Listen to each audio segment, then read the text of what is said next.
अजन्मा हूं, I am beyond birth and death.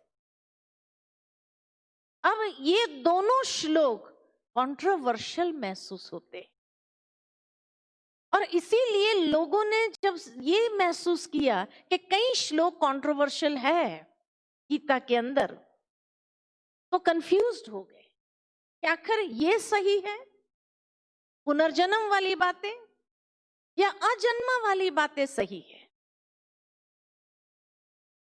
लेकिन आज हम आपको इस बात को स्पष्ट करते हैं, दोनों ही सही है। कैसे?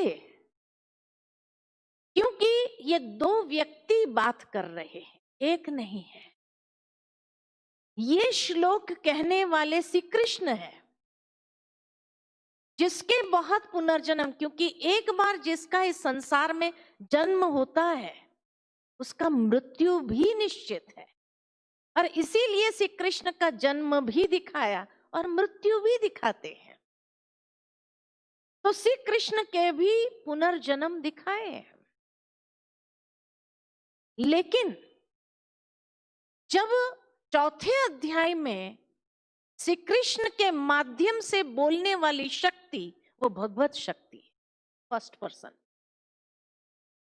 इसीलिए संपूर्ण गीता के अंदर कहीं पर भी श्री कृष्ण उवाच नहीं आया है, भगवान उवाच आया है।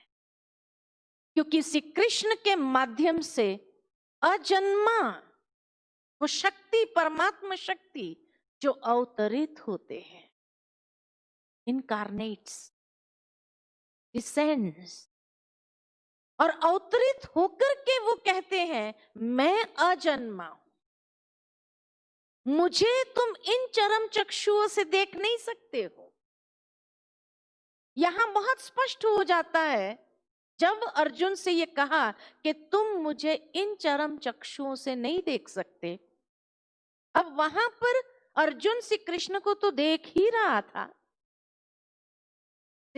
अर्जुन क्या, सारे लोग देख रहे थे, लेकिन फिर भी जब भगवत शक्ति कहती है तुम मुझे इन चरम चक्षु से नहीं देख सकते हो, माना वो शक्ति बोलने वाली कोई और है, जो परमात्मा शक्ति। परमात्मा और दिव्य आत्मा में यही अंतर है, और इसीलिए यहां Shri Krishna, the divine being, he speaks. Shri Krishna कहते हैं कि मेरे भी बहुत जन्म है, तेरे भी बहुत जन्म है, ये राजे लोगों के भी बहुत जन्म है,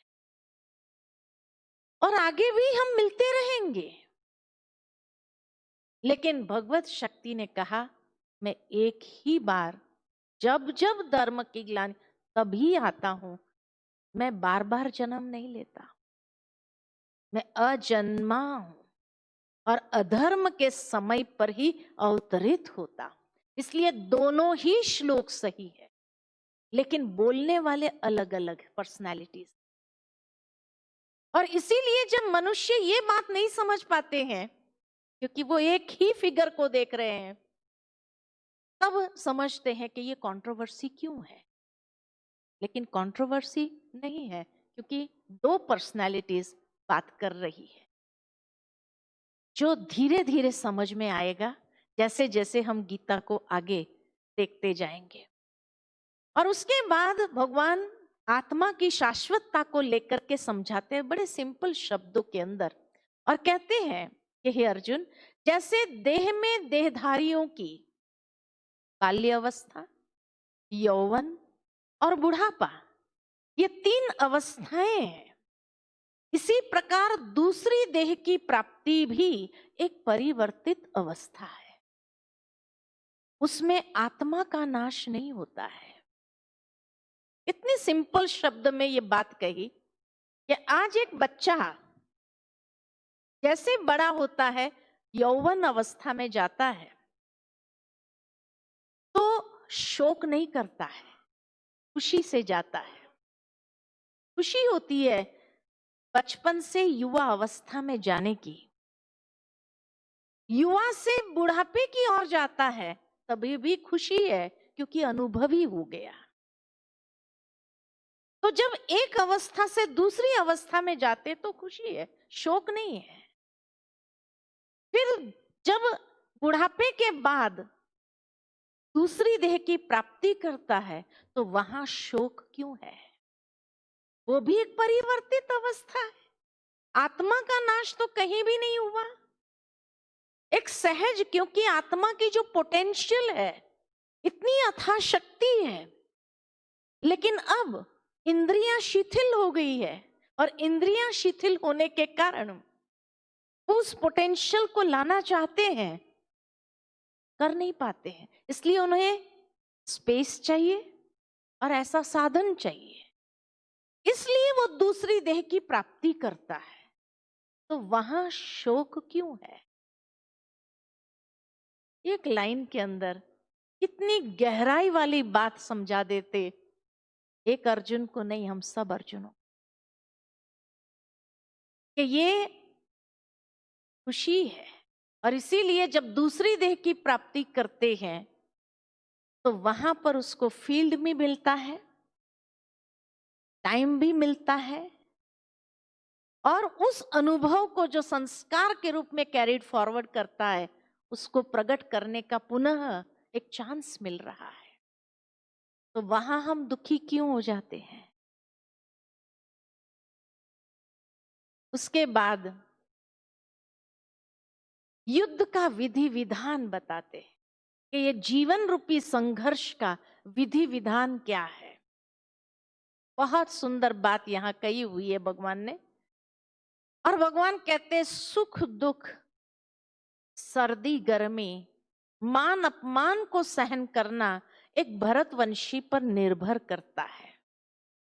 यहां अर्जुन को हे भारत कह के संबोधित करते, क्योंकि ये ज्ञान सभी भारतवासियों के लिए, कोई एक अर्जुन के लिए नहीं था। और इसलिए कहा सुख दुख, सर्दी गर्मी, मान अपमान। सुख दुख मिलता है हमें साधनों से। आज हमारे पास साधन है, सुख है। कल अगर सारे साधन लाइट्स पर चलते हैं, एनर्जी पर चलते हुए एनर्जी फेलियर हो जाता है तो दुख भी मिलता है, नेचुरल है। लेकिन वहां व्यक्ति रिएक्ट नहीं करता है, एडजस्ट कर लेता है। गाड़ी है, जा रहा है, एनर्जी खत्म हो गई, पेट्रोल खत्म हो गया, अगर नहीं मिल रहा है, स्कैर्सिटी है, तो साइकिल चला लेता है या पैदल चले जाता है। रिएक्ट नहीं करता है कि क्यों नहीं है। एडजस्टमेंट। इसी तरह सर्दी गर्मी जो प्रकृति से मिल रहा है, आज बहुत सर्दी है, गर्म कपड़े लगा देते हैं। बहुत गर्मी है, एसी फैन चालू कर देते हैं। वो अगर नहीं हुआ तो हाथ का पंखा भी लेकर के हम आरंभ कर देते हैं, एडजस्ट कर लेते हैं, रिएक्ट नहीं करते हैं। लेकिन मान अपमान, मनुष्य के द्वारा कभी मान मिला बड़ी खुशी हुई, और अपमान मिला तो सहन नहीं होता है। तब भगवान ये वास्तविकता समझाते हैं कि जीवन के संघर्ष में सुख दुख, सर्दी गर्मी, मान अपमान, ये अप्स एंड डाउन्स, ये यात्रा है। तो अप्स एंड डाउन्स आना ये स्वाभाविक है। उसको सहन करना एक भरतवंशी पर निर्भर करता है। अब सोचने की बात है कि अगर युद्ध का मैदान होता था, वहां अगर व्यक्ति सहन करे तो हार जाएगा। लेकिन जीवन के संघर्ष में सहन भी करना, सहन करने में विजयी भी है। जीवन जीने की कला सिखाता है। कितनी सुंदर बात भगवान यहाँ अर्जुन को समझाने का प्रयत्न करते हैं, यानी हम सभी को कि सुख दुख सर्दी गर्मी मान अपमान को सहन करना ये जीवन के संघर्ष का युद्ध का विधि विधान है। उसमें विजयी हो सकते हैं। रिएक्ट करने में विजयी नहीं है, रिएक्ट करने में हार है। मैं